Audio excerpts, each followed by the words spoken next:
महाराष्ट्रामध्ये गेल्या 70 वर्षात झालेला नाही एवढ्या मोठ्या प्रमाणात पाऊस त्या ठिकाणी झाला। अनेक ठिकाणी ढगफुटी झाली। त्यातल्या त्यात मराठवाड्यामध्ये तर पावसाने त्या ठिकाणी थैमान घातलेलं आहे आणि यामुळे निश्चितपणे शेतकरी बांधवांचं मोठ्या प्रमाणात नुकसान झालं आहे। अनेक दुःखद निधन पण त्या ठिकाणी झालेले आहेत। गुरं वाहून गेली, अनेक घरं पडली आणि यामुळे एक मोठं गंभीर परिस्थिती त्या ठिकाणी निर्माण झाली, ही वस्तुस्थिती आहे।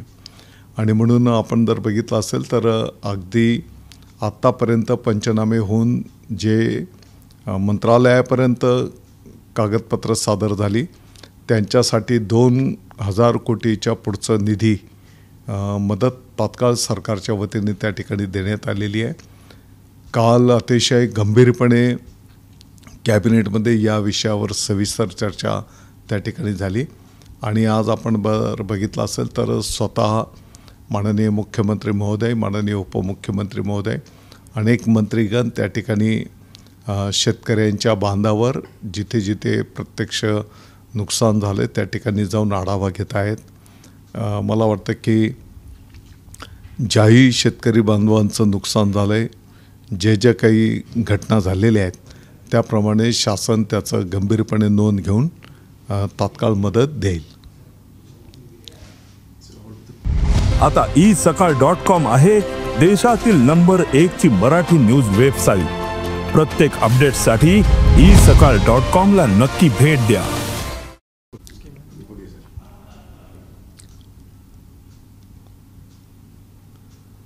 काही लोकांना चांगल्या गोष्टींमध्ये सुद्धा राजकारणच दिसतंय। त्यांच्या पोटामध्येच त्या ठिकाणी वाईट गोष्टी आहेत आणि म्हणून आज या ठिकाणी अनेक कुटुंबांना मदतीची आवश्यकता आहे आणि म्हणून माननीय उपमुख्यमंत्री महोदय एकनाथजी शिंदे साहेबांच्या नेतृत्वाखाली हजारो नुकसानग्रस्त बांधवांना त्या ठिकाणी मदत दिली जाते। मला वाटतं की उलट याच्यातनं जे काही बोलतायत त्यांनी सुद्धा अशा प्रकारची मदत ते करू शकतात, परंतु चांगल्या गोष्टीमध्ये सुद्धा राजकारण करणं आणि सतत निगेटिव्ह बोलत असणं या गोष्टीला जनता जनार्दन थारा देत नाही। आता सगळे लोकप्रतिनिधी, महायुतीचे पदाधिकारी जेव्हा बांधावर गेल्या अनेक दिवसांच्या पासून ते भेटी देत आहेत, आता कुठे या नेत्यांना जाग आली आणि आता ते तिकडे जायला घेत आहेत।